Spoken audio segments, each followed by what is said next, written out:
Today we preview the 2021 fall Penn State men's soccer season. Brian Tripp joined by fourth-year head coach Jeff Cook. And Coach, it's a quick turnaround from the spring, and you had a lot of success in the spring. So how do you use that as a building block as you get going again here in late August? Well, we're really happy to be back. It was a challenging year for everyone last year. Really proud of the way the guys handled last spring. And while we're very proud of the success we had, I think this fall is going to be about trying to take that next step as a program and competing for a chance to win a Big Ten title and represent Penn State deep into the NCAA championship. So I think a lot of the experiences we gained, the adversity we were able to overcome last year is going to pay big dividends as we start the season here this year.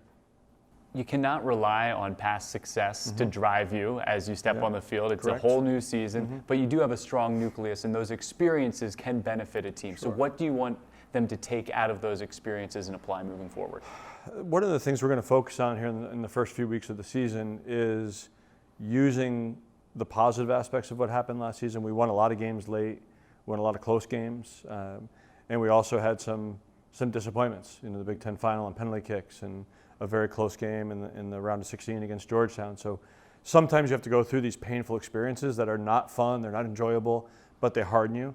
So when you start to think about things like game management, you're up in a game late, like having lived through that experience and actually played in those environments, in a tough environment or on the road, it makes the team more prepared to handle those scenarios, or you need a goal late. And having the belief that we do in our group throughout each unit, each positional unit of our team, we have a lot of belief and a lot of depth that we can handle those tough situations. I can mention a ton of names, Danny Bloyu, Seth Kuhn, Pierre Reed, we go on and on. But when you have the top offense in the Big Ten, that's going to raise a lot of eyebrows and get a lot of attention. How do you build upon that? You can't just be satisfied, great, we were first last year. What strides can you take this year to even improve more? For me, it's all about taking risks to go forward, and I think there's different philosophies in the game of soccer, and probably every sport has their own culture, right? Yeah. And this idea of playing to win, we talk a lot about the fact that we're Penn State, and we represent, for me, the most iconic athletic and academic institution in the country. So that comes with the responsibility to be on the front foot, so to speak, and try to play to win. You can also, the other side of that is be more, secure and defensive-minded and be cautious. And there's times it's appropriate, but I think for us, whatever the opponent is, we feel we have that depth, the range of ability throughout our team in each position. And sometimes in soccer, it's your center back that comes up and scores on a header that wins you the game. Other times it's your strikers or your midfielders. So I think that's the beauty of our team, is that when someone needs to make a play, it's not just, okay, it has to be this guy. I think there's a multitude of players that could make plays happen. 4 seniors that elect to come back and use an extra year. And when you're looking for someone to step up and make a play, that means you're dictating it to the opponent. You're not letting the opponent dictate the game to you. That puts a lot of pressure on an opponent during a game, and you have the experience of doing that.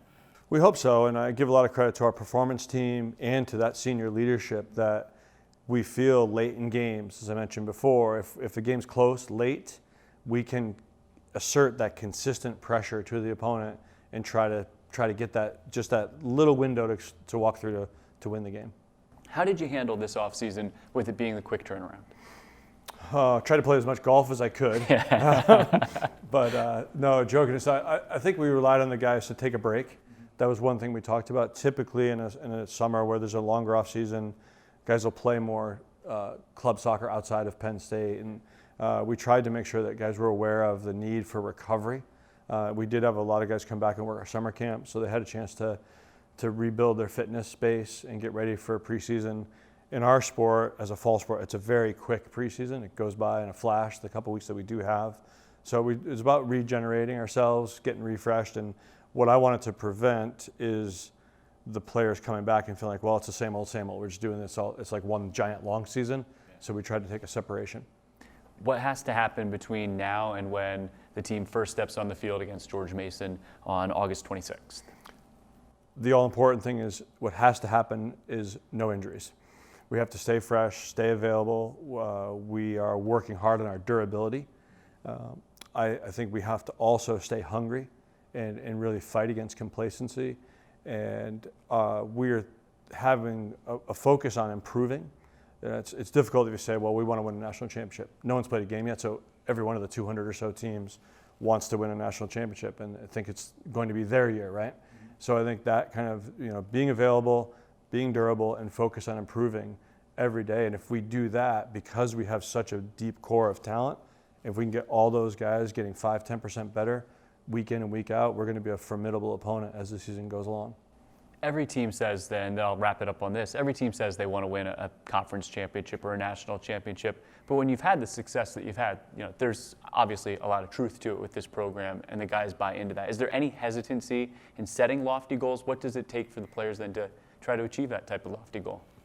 No, I don't think there's any hesitancy. And as I say, we're really proud to play in the Big Ten. It's a great conference. We have a really strong non-conference schedule as well, so we feel we'll be well prepared for those tough games. And all I can say about that is, we are not going to shy away from the fact that we should be a contender for these kind of positions, whatever it is, national ranking, tournament bid, and so on. But what it takes is a focus in being in the present.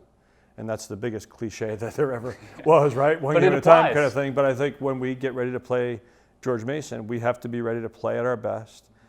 We have to then get ready, for the Big Ten season, and we've got some great tests. And that's what my philosophy is, if there is one, about scheduling, is we need to test ourselves against the best that's out there so that we can find out where our weaknesses are and address them. And then at the same time, you're always believing in your staff and your players and believing in the university you represent. Then by the end of the year, you'll be at your best. That's the hope. Coach, appreciate it. Great to be with you. Thank you.